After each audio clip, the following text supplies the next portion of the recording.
Hello friends, welcome to my channel. Smaranika. तो आज आम बनवा गाजर हलवा। तो गाजर को प्रथम मो कद्दूकस एपरी भाव में घोरी नेबी।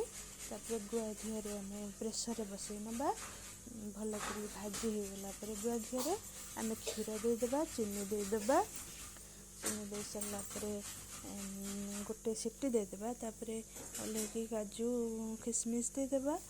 चलतु बनवा आज गाजर हलवा। तो शेष पर्यंत निश्चय वीडियो देखिए।